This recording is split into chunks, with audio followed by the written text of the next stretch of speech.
All right, welcome back to Whiskey and Motorcycles. We are finally gonna get back on this chopper. Now this video, I'm not gonna do a whole lot because I'm just getting back into it. Probably only gonna do finishing up this foot peg because if you remember, I had a couple of them made. I didn't quite like the way the one was twisted, so I made this kickstand. But the video I actually made last on the chopper, besides the kickstand part, was when my dad was here and we twisted a new one for it. I've still got it welded on the stock and everything. I never cut it off. So this video, I think I'm going to cut it off and then grind it down and fit it in here. And then just kind of go over and figure out where I left off, what I got to do. I got to finish off with the back end, I know. I'm thinking about getting rid of the adjuster part and just having a stationary axle, but I'm not 100% sure yet if that's something I want to do. I'm going to kind of think on that a little bit more. But either way, I have to move this seat post or modify it. And I was thinking about trying to cut like right here and here and do like a bend in the pipe. But I'm not 100% sure how I want to do that yet. But because I do really want to leave the seat post where it's at, because it sits me back far enough where I like it. And yeah, so I don't really want to necessarily move that. So like I said, I might just try to come up with something neat here to notch that out. The fender itself, I can't really mount until I figure out what I'm gonna do with this axle. So seat post, axle, and then kind of go from there. Or maybe I'll even try to figure out the axle first, because once I figure that out, then I'll know just how far I need to go with what way with anything.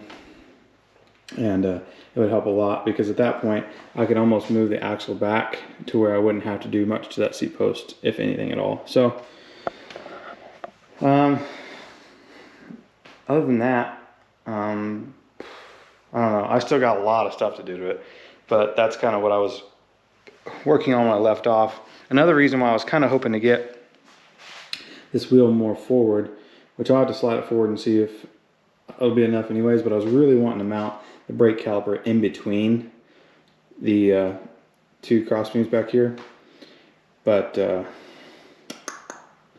I'm not sure, like I say, because obviously you can see I don't got much brake there showing right now.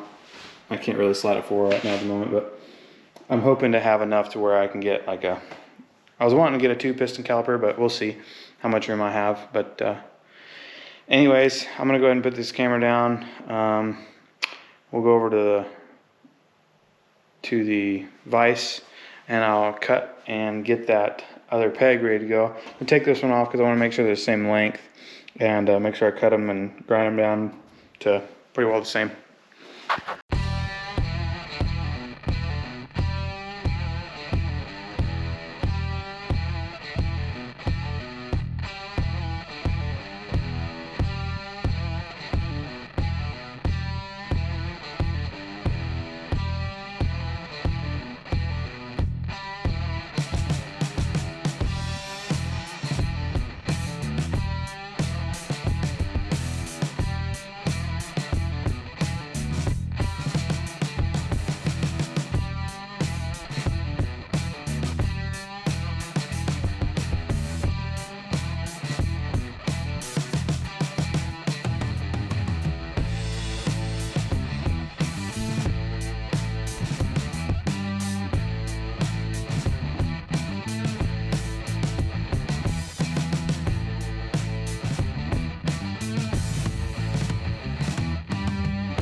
Alright, since I went ahead and got that cut off and stuff, I'll let it cool down for a while, I'll drill the hole and finish that up later.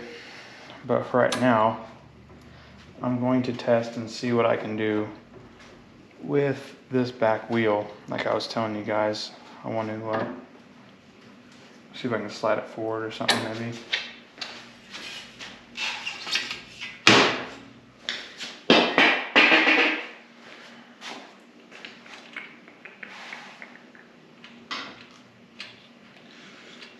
So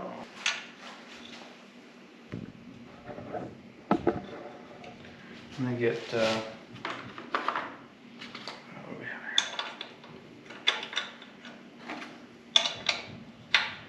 Okay. I'm try to get these off, backed off a little bit. These adjusters backed off a little bit so we can try to move that wheel up some. I don't know how tight it is on there or what, but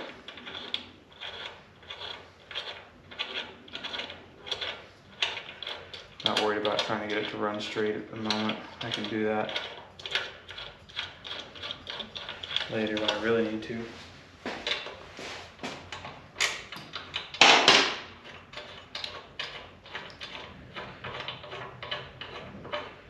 So I don't even know if I'm going to be able to move it up all the way to where I can't adjust this, or like all the way up to the front of this axle plate without hitting this bar anyway, so.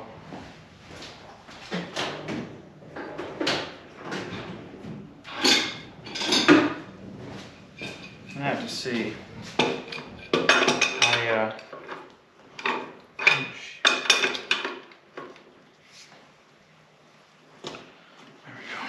Loosen just a little bit. Okay, a little more.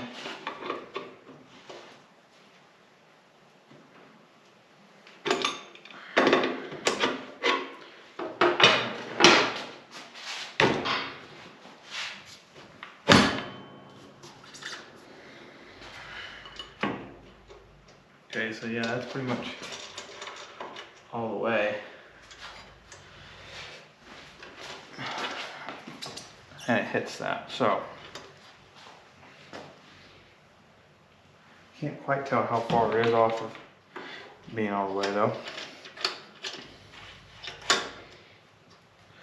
Let me try to take this all the way off on this side.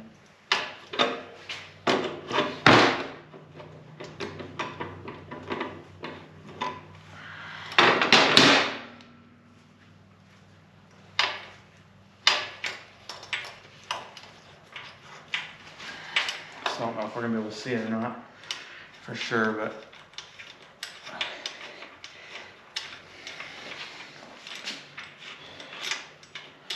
I mean, I think it would definitely tighten the look up and everything as well. Really wouldn't mind doing that.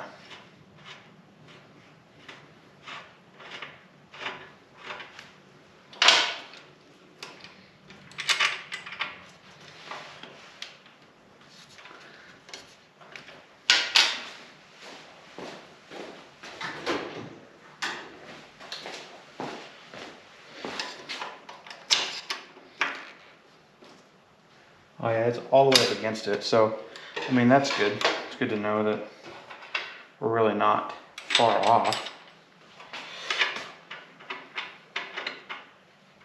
So yeah, with this seat post, like I said, I'm gonna try to figure out how to kind of just blend something new in there.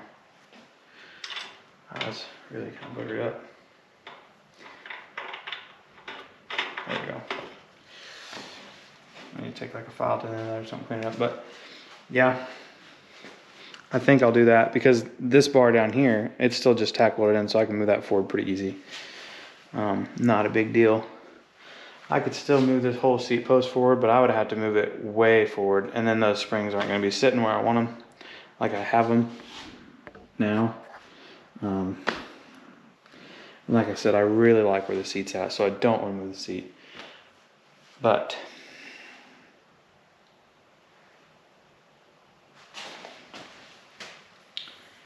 I mean, yeah, I don't know. I'm gonna have to try to come up with something here and see what I can do just to make some kind of curve or something. But trying to bend something to come out and around and then like with what I have wouldn't be the easiest feat. And that's kind of what's got me hesitant on doing it. But this is the kind of the shape I want to go for. Just kind of like out, whole tire on. I mean, I'd like to go as far out and smooth as I can back into it, but it can definitely be done. I just don't know how I can do it with what I have is the biggest problem.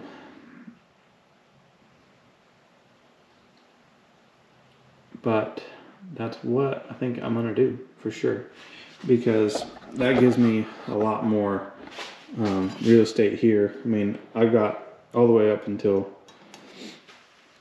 the clips that are for the floating disc.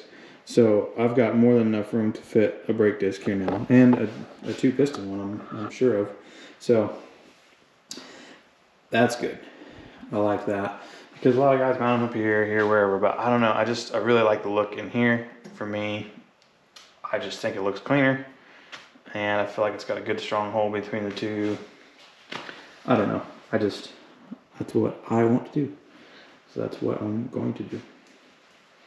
But with this bike being kind of a smaller frame bike, I think bringing that axle all the way forward will give it just that little bit of, I don't know, shortening that up too. And I don't think I'll have to run a standard axle in, or a stationary axle. I'll still be able to use those adjusters. You can't see all that back in the back. I don't know if you can even see what I was doing. Okay, yeah. And I'll still have adjustment then, that way. A lot of adjustment, which I think will be the best, because you want the most adjustment you can, I feel like. And then from there, I can decide whether I still want to run a chain tensioner or not. It might be the best bet either way, but yeah. At least I know that now. Like I said, I'll try to figure out how I'm gonna do that, and that'll probably be the next video, at least of the chopper. I don't know how soon I'll get to that. I don't know if I'll get to it next week like I want to or not. The videos are pretty much going to be back to the chopper from now on. I've got most everything done with the other bikes. So I got 2 of these that came in. The first one of these I ordered wrong, because I was looking at a bunch of different websites and I found one cheaper, so I clicked it and bought it.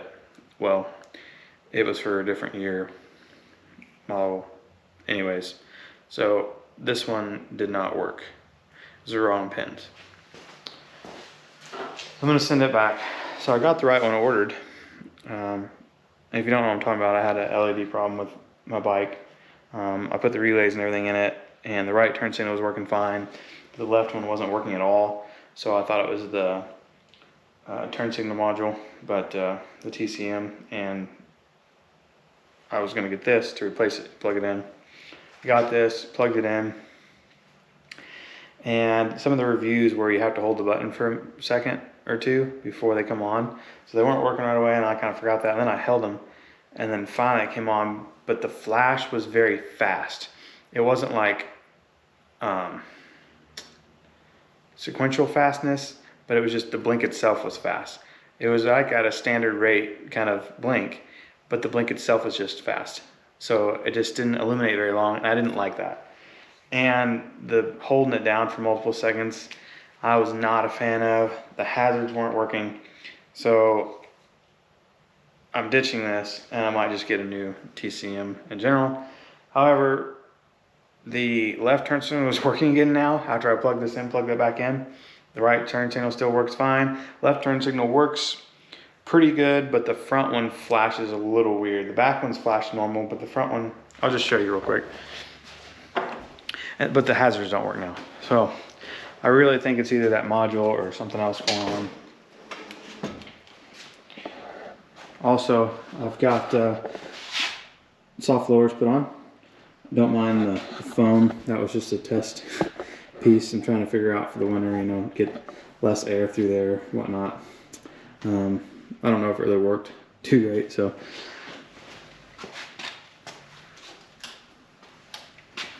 But watch how it just kind of has a weird flash to it. Like I say, you can't see the back one right now, but it's flashing completely normal.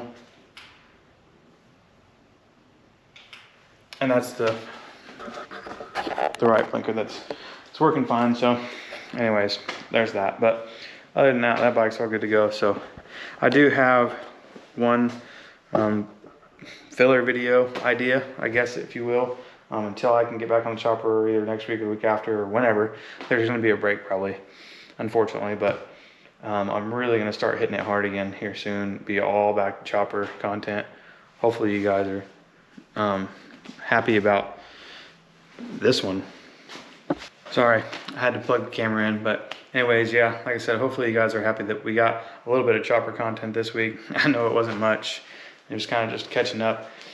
And I really just got to kind of wrap my head around what we're going to get back to on this thing. So that's pretty much what this video was about in general. So until next week, thanks for joining again. Sorry for just a short random video, but I wanted to get something out to you guys. So make sure you like, comment, and come back next week. Hopefully do something cooler.